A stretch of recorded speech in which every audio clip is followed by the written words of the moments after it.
Good morning students, MCom semester 3 management accounting 1। Management accounting 1 में आज हम सॉल्व करेंगे एमसीक्यू। 4 यूनिवर्सिटी के एग्ज़ाम पेपर में से करेंगे 2018, 19 और 2020 में 2 मंथ में जो एग्ज़ाम हुई थी, जनवरी एंड नवंबर, दोनों के करेंगे। So overall we are going to solve almost more than 50, I hope so. चलिए स्टार्ट करते हैं। Start with 2018। ओके, नवंबर 2018 का पेपर है। 70 मार्क्स का क्वेश्चन पेपर है, इसीलिए एमसीक्यू बहुत मज़े के होंगे क्योंकि आपको हर एक यूनिट में से मिलेंगे। This is from the first unit. Management accounting is concern with internal decision making. Management accounting का काम है अपने बिजनेस के अंदर के फैसलों को लेना, अपने बिजनेस के इंटरनल मैटर को सॉल्व करना। So past decision, external decision making से लेना देना नहीं है। Which method is not of management accounting? Service costing, क्योंकि standard, marginal and decision it's a part of management accounting, जिसके बेस पर वो काम करती है। पर service costing is not the you can say the method of management accounting. One of the following is not within the scope of management accounting. कौन management accounting के काम करने के एरिया में नहीं आता है? तो definitely classification and collection of cost, because formulation of policy, decision making, ये सब उसके मेन वर्किंग एरियाज है। तो classification and collection of cost is not the task of management accounting, it is the task of cost accounting. So the 3 MCQ very important. The next one, operating variance formula है revised standard minus actual result. Management accounting is an extension of cost accounting. Cost accounting का further revised module है management accounting. As per Indian Companies Act, which is obligatory, financial accounts. Companies Act के हिसाब से financial account जो है वो mandatory है। P&L, balance sheet ने, ट्रेडिंग एंड कैश फ्लो, ये सब दिखाना और बनाना बहुत ज़रूरी है। Okay, so this 5 MCQ from the first unit and all are very important. 6 MCQ। Okay, second unit is about types of budget. तो चलिए उसके MCQ सॉल्व करते हैं। Master budget is also known as summary budget. I think 2 या 3 बार ये MCQ मुझे मिला है। Okay, the responsibility for preparation of sales budget of a company is on sales manager. At 60% factory overhead are 80,000। मतलब आप 60% पे काम करो तो फैक्ट्री ओवरहेड टोटल 80,000 होता है। 80% पे काम करो तो टोटल फैक्ट्री ओवरहेड 1 लाख होता है। तो आप बताइए कि आपकी फिक्स्ड फैक्ट्री ओवरहेड कितने होंगे इसके अंदर, and that would be 20,000। Okay, चलिए आगे बढ़ते हैं। Appropriation budgets are static budget, fixed budget. Which of the following item is not included by preparing a cash budget? Depreciation. Cash budget में सिर्फ कैश आइटम्स आती है, cash expense and cash income. Collection from debtors, payment to creditors relates to the directly relates to the cash, but depreciation is purely non cash item. Which of the following is not a type of budget? Common sense, sales budget, cash budget and cash account. So this is cash account. Okay, तो ये हो गए आपके unit 2 यानी types of budget के questions. कुछ repeatedly है, summary budget है, देन दिस डेप्रिशिएशन वाला, दिस कैश अकाउंट है ना, ये बार बार पूछे जाने वाले MCQ हैं। अब हम बात करेंगे यूनिट 3 की, विच इज़ योर वेरिएंस। चलिए, labour cost variance is the difference between. Labour cost variance का फॉर्मूला पूछा है, standard labour cost minus actual labour cost. बच्चों, यूनिट 3 में वेरिएंस एनालिसिस रिकन्सिलिएशन वाला जो चैप्टर है, मैंने आपको उसके सम्स कराए हैं और उस वक्त भी कहा था, अभी भी कह रही हूँ कि प्लीज़ आप सब लोग सारे फॉर्मूलाज लर्न कर लो। जिनको रात को देर तक पढ़ने से याद रहता है वो रात को 2 बजे बैठ के लर्न करे। जिनको सुबह जल्दी उठ के लर्न करने से याद रहता है वो 4 बजे उठ के लर्न करे। जिनको सर नीचे और पैर ऊपर करके याद रहता है तो वो वैसे याद रखे। मतलब जैसे भी याद रहता है, आप प्लीज़ आप सारे फॉर्मूलाज लर्न करो, क्योंकि अगर आप फॉर्मूला लर्न करेंगे तो ये है आपका 14 मार्क्स का पूरा questions of reconciliation and find out variances. आप रिकन्सिलिएशन तो बहुत आसान है, आप पहले वेरिएंस ढूंढने पड़ेंगे आपको। वेरिएंस ढूंढने के लिए आपको चाहिए फार्मूलाज, और बिना फार्मूला के आपकी गाड़ी नहीं बढ़ने वाली है। और यही फार्मूला में से 1-2 तो आपके MCQ पक्के हैं। अगर आपका यूनिट वाइज MCQ होता तो 5 या 6 MCQ आते, लेकिन क्योंकि हमारे पास क्वेश्चन 5 लास्ट है और 12 MCQ पूछे जाएंगे, तो उसमें भी 2-3 तो समझ ही लीजिए कि about the formulas of variances. और अगर नहीं भी पूछता है तो सम्स कहाँ से करेंगे हम, है ना? तो गो फॉर द फार्मूलाज। चलिए second, material cost variance, ask the formula. Material price variance plus material usage variance, the difference between hours paid and hours work. बार बार पूछे जाने वाला MCQ, idle time variance. Idle time variance होता क्या है कि आपकी फैक्ट्री के अंदर काम करने के लिए पॉसिबल जितने भी रिसोर्सेज लगते हैं वो सारे हैं। आपके वर्कर्स हैं, उनके लिए मशीन्स हैं, पावर्स हैं, मटेरियल्स हैं, लेबर्स, एवरीथिंग इज़ देयर। लेकिन आपके जो वर्कर्स हैं वो कुछ ऐसी चीज़ें करते हैं, यानी कि कुछ ऐसे जो फ्रूटफुल वर्किंग आवर्स होते हैं उसमें काम नहीं करते, जिसकी वजह से आपका ओवरऑल प्रोडक्शन रिड्यूस होता है। And that's why it is said that the hours paid and hours worked, आपको जिस काम के लिए पैसे मिले हैं उसके सामने आपने जो काम किया है उन दोनों के बीच में डिफरेंस कब होगा? तभी होगा कि जब काम करने के घंटों में आपने काम नहीं किया है। समझ में आ रहा है? तो that is called idle time variances. सारे रिसोर्सेज होने के बावजूद भी वर्कर्स अगर काम नहीं करते हैं तो that is called idle time variances. ये मैंने एक्सप्लेन किया होगा आपको सम्स करवाते वक्त। Okay, fix budget variance, budget cost minus actual, बहुत सिंपल, BC माइनस AC, ऐसे हम लिखते थे वेरिएंस ढूंढते वक्त। Sales price variance, actual quantity, actual price minus standard price, ये सारे फॉर्मूलाज हैं, इसमें मेरी ज़रूरत ही नहीं है आपको except this idle time variance explain करने में। ये फॉर्मूला करो और ये अपने आप होंगे। चलिए हम बात करते हैं यूनिट 4 की। थोड़ा सा स्पीड में बोलना शुरू करूँ क्योंकि हमें 4 पेपर करने हैं। In formula C is less than 1 minus PL, L denotes for net benefit. Formula लिखवाया है, एक्सप्लेन किया हुआ है। Which of the following is not a cost variance investigate model, profit volume model. Models important theory में tick करवाए, 4 models है, learn करके जाना। 1 minus P, probably that the variance is controllable. 1 minus P का मतलब इन the formula C is less than 1 minus PL, C का मतलब क्या होता है? Cost of investigation. CUSUM chart is use for control chart model. 5 MCQ her bar paper में, इसमें से 1-2 MCQ आते हैं। ये 5 आप बिल्कुल याद करके जाइएगा, ठीक है। चलिए, ये हो गया 2018 इंग्लिश। फटाफट गुजराती में पढ़ लेते हैं। સંચાલકી હિસાબી પદ્ધતિ સંબંધ ધરાવે છે આંતરિક નિર્ણય ઘડતરમાં। નીચેનામાંથી કઈ પદ્ધતિ સંચાલકી હિસાબી પદ્ધતિ નથી? સેવા પડતર। નીચેના પૈકી કયું સંચાલકી હિસાબી પદ્ધતિના કાર્યક્ષેત્રમાં આવતું નથી? પડતરનું વર્ગીકરણ અને સંકલન। આ કામ મેનેજમેન્ટ એકાઉન્ટિંગનું નથી। કામગીરી વિચલન, સુધારેલા પ્રમાણો માઇનસ ખરેખર પરિણામ। સંચાલકીય હિસાબી પદ્ધતિ એ કોનું વિસ્તરણ છે? પડતર હિસાબી પદ્ધતિનું। ભારતીય કંપની ધારા મુજબ શું ફરજિયાત છે? નાણાકીય હિસાબો, કારણ કે કંપની એક્ટ મુજબ તમારે તમારા નાણાકીય હિસાબો P&L, balance sheet, trading, cash flow આ બનાવવું જ પડે અને બતાવવું પડે। ઓકે, ચલો unit 2 that is types of budget. સર્વગ્રાહી બજેટ, માસ્ટર બજેટને શું કઈ રીતે ઓળખવામાં આવે છે? સારાંશ બજેટ। કંપનીનું વેચાણ બજેટ કોની જવાબદારી? વેચાણ મેનેજરની। 60% શક્તિ 80,000, 80% શક્તિ 1 લાખ, બંનેનો ડિફરન્સ 20%, 20,000 એ તમારા સ્થિર ખર્ચા પરોક્ષ। ફાળવણી અંદાજપત્ર સ્થિર અંદાજપત્ર કહેવાય। રોકડ બજેટ તૈયાર કરતી વખતે નીચેના પૈકી કઈ વિગત દર્શાવાશે નહીં? ઘસારો। રોકડ બજેટમાં માત્ર રોકડ જ વસ્તુ બતે, રોકડ ખર્ચા અને રોકડ આવકો। ઘસારો એ બિન રોકડ ખર્ચો છે। નીચેના પૈકી કયું એ બજેટનો પ્રકાર નથી? રોકડ ખાતું, ખાતું જ બોલીએ છે ને। તમારા એક્ઝામ હોલની અંદર જ્યારે તમે જાઓ છો ત્યારે તમારી પાસે એક વસ્તુ બાય ડિફોલ્ટ હોવી જોઈએ તમારી એક્ઝામની હોલ ટિકિટ સિવાય, અને એને કહેવાય છે તમારી પોતાની કોમન સેન્સ, હે ને। ચલો, મજૂરી ખર્ચ વિચલન કયું યુનિટ? યુનિટ 3 વિચલનવાળું ચેપ્ટર, અને વિચલનવાળા ચેપ્ટરની અંદર તમને ફોર્મ્યુલા આવડતા હોવા જોઈએ। મજૂરી ખર્ચ વિચલન એ કોનો તફાવત છે? પ્રમાણ મજૂરી ખર્ચ અને ખરેખર મજૂરી ખર્ચનો। માલ સામાન ખર્ચ વિચલન, માલ સામાન ભાવ વિચલન પ્લસ માલ સામાન વપરાશ વિચલન। ચૂકવેલ કલાકો અને કામના કલાકો વચ્ચેનો તફાવત, નિષ્ક્રિય સમય વિચલન। સ્થિર બજેટ વિચલન કોનું સૂત્ર શું? બજેટ ખર્ચ માઇનસ ખરેખર ખર્ચ। વેચાણ કિંમત વિચલન, ખરેખર જથ્થો કૌંસમાં ખરેખર કિંમત માઇનસ પ્રમાણિત કિંમત। મોસ્ટલી બધું જ સૂત્રો પર ડિપેન્ડ છે। ક્વેશ્ચન 4 તમારો છેલ્લો યુનિટ, થિયરી પ્લસ सम्सવાળો।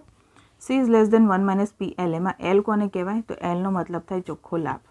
નીચેના પૈકી કયું વિચલનોની તપાસનું મોડલ નથી? નફા જથ્થા મોડલ। આ 2 જણા એ વિચલનોના મોડલ્સ છે। 1 માઇનસ P કોને કહેવાય? વિચલન અંકુશિત હોવાની સંભાવના।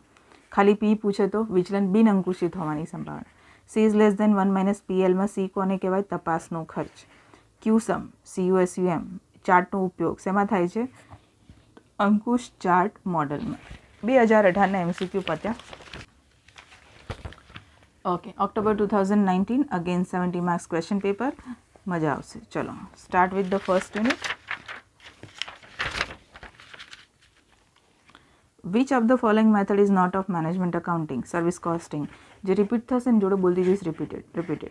विच of the following is not a limitation of management accounting? Management accounting ની લિમિટેશન નથી, है ना। Decision of management less expensive, figures in money only, depends on financial accounting.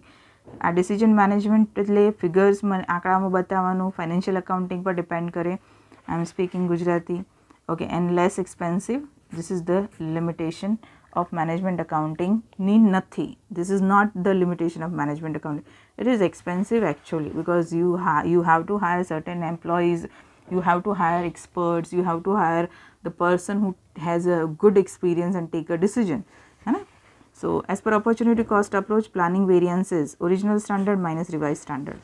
As per opportunity cost approach, operating variances revised standard minus actual result. Formula: which accounting needs to be dynamic and forward looking? Management accounting needs to be dynamic and forward looking for the future. You must aware that what kind of situation going to be incurred in the future, and you have to be very much prepared for these things in the present scenario, है ना। As per opportunity cost approach, wage rate variance, actual hours, revised rate minus actual rate. ये हो गए आपके first unit के MCQ। Now let's talk about the second unit which is budget. Which of the following describes the format for material purchase budget? Material purchase budget का format क्या है? Ideally कि आप जब मटीरियल रिक्वायरमेंट लिखते हैं, raw material requirement, तो उसमें परचेज बजट में क्या करना पड़ता है? तो require production plus desire closing inventory minus opening inventory. हम यहाँ पे वर्ड यूज़ करते हैं closing stock and opening stock. Required production की जगह required raw material. So overall they have just change the word, है ना। चलो second, which of the following is not a type of budget? Cash account, repeat. Master budget, summary budget, repeat. Research and development budget is the example of long term budget. R&D, it's required a very good time. Which of the following item is not included while preparing a cash budget? Depreciation, repeat. Principal budget factor is also known as a key factor. Okay, चलिए हो गया second unit. Now बात करते हैं third unit, your variance. आगे बढ़ते हैं variance में। Material usage variances, standard quantity into standard price minus actual quantity into actual price. और इसको ऐसे भी लिखते हैं, standard price in bracket SQ minus AQ। हुआ, इसको खाली ब्रैकेट छोड़ के अलग कर दिया है और कुछ इसमें अलग नहीं किया हुआ है। Fix budget variance BC minus AC repeatedly. Idol time variance, idle time minus standard rate. उसमें क्या पूछा था? आइडल, हाँ, worked hours, hours paid and hours work, उसकी जगह यहाँ पे फॉर्मूला पूछा है, ठीक है। चलिए, actual cost can be compared with in order to evaluate operating performance. Actually मैंने इस पर्टिकुलर MC को बहुत सोचा है, बाकी सब यूँ फटाफट हो जाता है, बट दिस थिंग क्योंकि इसमें standard cost and pre determinant cost, ideally देखा जाए तो standard cost and pre determinant cost both are same, ये अलग अलग नहीं है। स्टैंडर्ड कॉस्ट मतलब आप आगे से सोच के रखते हो, बजटेड कॉस्ट जिसे हम कहते हैं pre determinant is also time से पहले सोचा हो। बट एक्चुअल कॉस्ट को हम उसकी रेवेन्यू से कंपेयर करें, एक्चुअल रेवेन्यू से, तो हमें पता चलता है कि हमने किस तरह से काम किया हुआ है। तो उस आइडियोलॉजी पे actual revenue. If you are not agree with me for this MCQ, please let me know, comment box में लिखना है कि नहीं मैम ऐसा नहीं, मुझे लगता है ऐसा हो सकता है, अभी जो भी आपका राइट आंसर हो, ठीक है। चलिए, the difference between hours paid and hours work is known as idle time variance. मेरे ख्याल से वेरिएंस में idle time variance is favourite for the paper setter. Again repeating. चलो स्टार्ट करते हैं the last unit 4। In the formula C is less than 1 minus PL, L denotes for net benefit. Repeat. 1 minus P, probably that the variance is controllable. Repeated. QSUM chart, control chart model. Repeat. X control chart is used for control chart. Control chart में QSUM X control दोनों आते हैं। Which of the following is not a cost variance investigation model? Profit volume model. सारे हम already एक बार देख चुके हैं। ओके, सो गुजराती मीडियम में स्टार्ट करते हैं with the first question and first unit. નીચેનામાંથી કઈ પદ્ધતિ સંચાલકીય હિસાબી પદ્ધતિ નથી? સેવા પડતર પદ્ધતિ। નીચેનામાંથી કઈ મર્યાદા સંચાલકીયની હિસાબી પદ્ધતિની નથી? ઓછું ખર્ચાળ, એ એકચ્યુઅલી ખર્ચાળ છે। વૈકલ્પિક પડતર અભિગમ મુજબ આયોજન વિચલન ખાલી જગ્યા છે, મૂળ પ્રમાણો માઇનસ સુધારેલ પ્રમાણો। વૈકલ્પિક પડતર અભિગમ મુજબ કામગીરી વિચલન શું છે? સુધારેલ પ્રમાણો માઇનસ ખરેખર પરિણામ. કઈ હિસાબી પદ્ધતિ ગતિશીલ અને દીર્ઘદ્રષ્ટિવાળી હોવી જોઈએ? સંચાલકીય. વૈકલ્પિક પડતર અભિગમ મુજબ મજૂરી દર વિચલન ખરેખર કલાકો કૌંસમાં સુધારેલો માઇનસ ખરેખર દર. હવે વાત કરીએ યુનિટ 2ની. યુનિટ 2 છે તમારું બજેટના પ્રકારો. નીચેના પૈકી કયો વિકલ્પ માલસામાન ખરીદ બજેટનું માળખું સૂચવે છે? જરૂરી ઉત્પાદન પ્લસ ઇચ્છિત આખર સ્ટોક માઇનસ શરૂનો સ્ટોક. દાખલાઓની અંદર આ આવશે. નીચેનામાંથી કયો અંદાજપત્રનો પ્રકાર નથી? રોકડ ખાતું. ખાતું વર્ડ યુઝ કર્યું છે. અંદાજપત્ર. સર્વગ્રાહી બજેટ કોને કહેવાય? સારાંશ બજેટને. બહુ વાર વારે પૂછાય છે. સંશોધન અને વિકાસ બજેટ કોનું ઉદાહરણ છે? લાંબા ગાળાનું. રોકડ બજેટ તૈયાર કરતી વખતે નીચેના પૈકી કયું ધ્યાનમાં લેવાશે નહીં? ઘસારો. કારણ કે ઘસારો એ નોન કેશ આઇટમ છે. આપણે હંમેશા રોકડ બજેટ બનાવીએ તો રોકડ જ આઇટમ લેવી. મહત્વના બજેટ પરિબળને આ નામથી પણ ઓળખવામાં આવે છે, ચાવીરૂપ પરિબળ. Okay, unit 2 is done. Now unit 3 variance વિચલન. માલ સામાન વપરાશ વિચલન. તો તમારો ફોર્મ્યુલા આવશે પ્રમાણ જથ્થો ગુણ્યા પ્રમાણ ભાવ માઇનસ ખરેખર જથ્થો ગુણ્યા પ્રમાણ ભાવ. સ્થિર અંદાજપત્ર વિચલન. બજેટ ખર્ચ માઇનસ ખરેખર ખર્ચ. આ પણ રિપીટેડલી પૂછાય છે. નિષ્ક્રિય સમય વિચલન. નિષ્ક્રિય સમય ગુણ્યા પ્રમાણ દર ફોર્મ્યુલા છે. કામગીરી મૂલ્યાંકન માટે ખરેખર પડતરને કોની સાથે સરખાવવામાં આવે છે? ખરેખર કમાણી. ચૂકવેલ કલાકો અને કામના કલાકો વચ્ચેનો તફાવત નિષ્ક્રિય સમય વિચલન. આ પણ વારે વારે પૂછાય છે. Unit 4 MCQ. C is less than 1 minus PL. એલનો અર્થ શું થાય? તપાસથી થતો ચોખ્ખો લાભ. 1 - P એટલે વિચલન અંકુશમાં હોવાની સંભાવના. ક્યુસુમ ચાર્ટ અંકુશ ચાર્ટ મોડલ છે. એક્સ અંકુશ ચાર્ટનો ઉપયોગ ક્યાં થાય? અંકુશ ચાર્ટ મોડલમાં. અંકુશ ચાર્ટ મોડલની અંદર ક્યુસુમ અને એક્સ અંકુશ બંને આવે છે. નીચેના પૈકી કયું વિચલનનું તપાસનું મોડલ નથી? નફા જથ્થા મોડલ. વારે વારે પૂછાતા MCQ. આ જ બધા રિપીટ થઈ થઈને યુનિટ 4માંથી આવે છે. ઓકે, તો university 2019 English and Gujarati both completed. January 2021 50 marks question paper અને MCQ. Okay, we have MCQ at the end of the paper. Question number 5. Choose the correct option. Write down any 5 from the 12, I think. Yeah. Okay, let's start. Management accounting is concerned with internal decision making. Repeatedly. Management accounting is an extension of cost accounting. Repeatedly. Planning variance. Original standard minus revised standard. Repeated. Which method is not of management accounting? Service costing. Repeated. Master budget is also known as summary budget. Okay, last में बता दूँ. And 60% capacity 80,000, 80% capacity 1,20,000 is the difference. That is fixed factory overhead. Which of the following item is not included by preparing a cash budget? Depreciation. Research and development budget is the example of long-term budget, which is not a cost variance investigation model, graphical model. In the formula C is less than 1 minus PL, C denotes for cost of investigation. In the formula of C1 minus PL, L denotes for net benefits, and the difference between hours paid and hours work is known as the idle time variance. ये MCQ 12 पढ़ने के बाद आपको लगा रही है ये तो सारे 18-19 के ही पूछे हैं. हाँ बेटा, और उसकी सबसे बड़ी वजह है कोरोना. यस, क्योंकि ये MCQ आपको पहले 2 साल के पेपर आपने करे हो तो आपके इसमें out of 10 you will get the 10 marks, है ना. पर ये MCQ आसान इसलिए लग रहे हैं क्योंकि ये सिचुएशन ऐसी थी, अब नहीं है. आपने 18-19 के MCQ मैंने सॉल्व कराए ना आपको, आपने देखे कैसे थे. इसको मत देखिए 21 को. 21 से पहले 18-19 को सोचिए तो आपको लगे हाँ मैम MCQ तो थोड़े बहुत टिपिकल है और यूनिट वाइज रखे हैं तो हमको ज़्यादा करने पड़ेंगे. पर जब आप 21 देखते हो अरे यार ये तो बहुत आसान है. सिचुएशन ये ऐसी थी, अब सिचुएशन अलग है. मैं आशा रखती हूँ कि आप जो करें MCQ उसी में से भी आए, उसी में से ही आए, बट प्रिपेयर योरसेल्फ, है ना. चलिए, સંચાલકી હિસાબી પદ્ધતિ સંબંધ ધરાવે છે. આંતરિક નિર્ણય ઘડતર. સંચાલકી હિસાબી પદ્ધતિ એ કોનું વિસ્તરણ છે? પડતર હિસાબી પદ્ધતિનું. જેમની પણ મેં પેપર લીધું છે ઝેરોક્સ એનું છે. આયોજન વિચલન. સો આયોજન વિચલન ઇઝ ધ ફર્સ્ટ. મૂળ પ્રમાણો માઇનસ સુધારેલ પ્રમાણો એ. નીચેમાંથી કઈ પદ્ધતિ સંચાલકી હિસાબી પદ્ધતિ નથી? સેવા પડતર એ. સર્વગ્રાહી બજેટ માસ્ટર બજેટને કયા નામથી ઓળખવામાં આવે છે? સારાંશ બજેટ. અહીંયા ડિફરન્સ 20,000. ઓકે. દેન રોકડ બજેટ તૈયાર કરતી વખતે કઈ વિગતો દર્શાવાશે નહીં? ઘસારો. લાંબા ગાળા માટે સંશોધન અને વિકાસ બજેટ. કયું વિચલનનો તપાસ મોડલ નથી? આલેખ મોડલ. સી તપાસનો ખર્ચ અને એલ ચોખ્ખો લાભ. ચૂકવેલ કલાકો અને કામના કલાકો વચ્ચેનો નિષ્ક્રિય સમય વિચલન.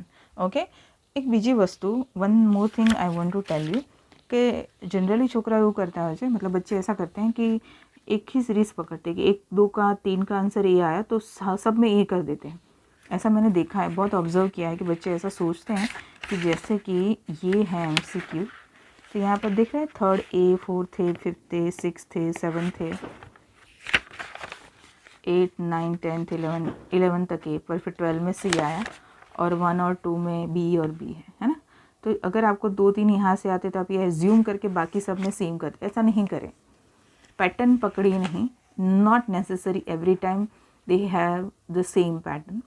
Go for your common sense and for your call कि भाई आपका पढ़ा हुआ और आपका मन क्या कहता है ना. ज़रूरी नहीं है कि कोई एक ही सीरीज़ को पकड़ के ही MCQ के आंसर हो. चलिए बात करते हैं 2021 again, which is November 2021. Again 50 marks question paper, again corona. यहाँ बोलेगा मैम आप बार बार क्यों ऐसा बोलते हो? ज़रूरी है ना. बजट कब बनता है? बजट तब बनता है जब आप सारे ही पॉसिबल एस्पेक्ट को ध्यान में रख के फिर एस्टिमेशन करें, है ना. अभी हम एस्टिमेशन कर रहे हैं, ये मैं एस्टिमेशन कर रही हूँ कि मैं आपको MCQ करवा दूँ 4 3 5 पेपरों का, तो आपके लिए आराम रहेगा. अच्छी बात है, आराम रहेगा, but this is just an estimation. तो उसमें सारे सिचुएशन सोचने पड़ते हैं, और एक सिचुएशन अब ये सोचने हैं कि now everything is normal, you guys are normal, university is normal, question paper also should be normal. ये अब नॉर्मल पेपर थे, ये नॉर्मल पेपर नहीं थे, है ना. 50 marks is not a normal situation, 70 is a normal situation. So go for that thing. चलिए, which budget is prepare when demand forecasting is difficult? Flexible budget. Okay, मैं खुद confuse हो गई थी इसमें. फॉर डिमांड फोरकास्टिंग डिफ़िकल्ट हो तो flexible budget बनता है, क्योंकि वो फिर चेंज होता रहता है. मैं दूसरे पॉइंट ऑफ व्यू से सोच रही थी. The budget which is usually takes the form of profit and loss account balance sheet is known as a master budget, which is based on the premise that every rupee of expenditure requires justification. Zero budget, क्योंकि आपके पास कोई base नहीं है, पहले का कुछ भी आपके पास रेडी नहीं है, तो क्या आप एज्यूम करेंगे हाँ पिछली बार तो 50,000 का खर्चा हुआ था, इस बार 60,000 हुआ तो सही है ना, 10,000 ज़्यादा तो होगा, महंगाई कितनी बढ़ गई है. No, you don't have any vast data, you are just starting from the scratch. और जब आप जीरो से शुरू करते तो आप सोचते कि 1 रुपया खर्चा हुआ, क्यों खर्चा हुआ, समझ में आया. 1 minus P that the probably that the variance is controllable, ये रिपीट है, बाकी के तीनों नए हैं. State cost benefit analysis model in investigation of variance C is less than 1 minus P L, this one, not this one. Okay, चलो. Management accounting is concern with internal decision making, ये repeat है, ये भी repeat है. Which method is not of management accounting? Service costing, repeat है. Idle time is 200 hours, standard labour rate per hour is 15 and actual labour rate per hour is 12. Then the find out the idle time variance. छोटा सा तो मैंने नीचे ही लिख दिया है कि आइडल टाइम वेरिएंस का फॉर्मूला क्या है. तो idle time into standard rate. Idle time कितना है 200 आवर्स और स्टैंडर्ड रेट 15, तो आंसर आएगा 3000.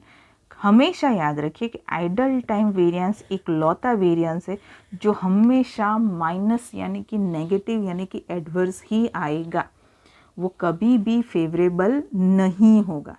Is that clear students?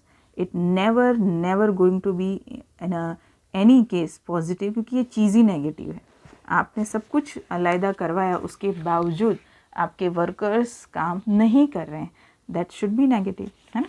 Planning variance, original standard minus revise standard as per Indian companies act which is compulsory financial accounting. फिर भी देखो 10 में से 1 2 3 4 सीधे के सीधे आए हो ऐसे. दिस वन 5 तो सीधे ही आए ना. चलिए हो गए.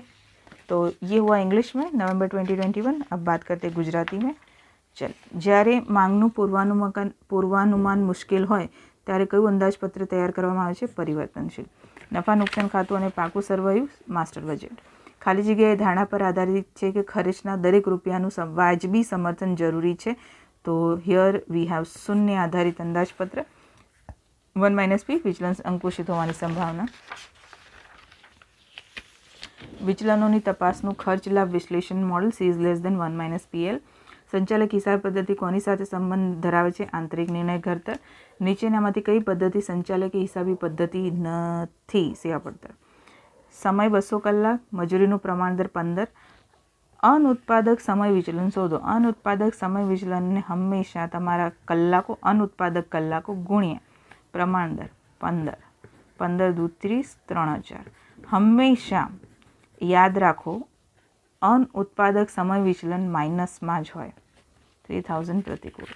આયોજન વિચલન મૂળ પ્રમાણો માઇનસ સુધારેલ પ્રમાણો. ભારતીય કંપની ધારા મુજબ શું ફરજિયાત છે? નાણાકીય હિસાબો. ડન.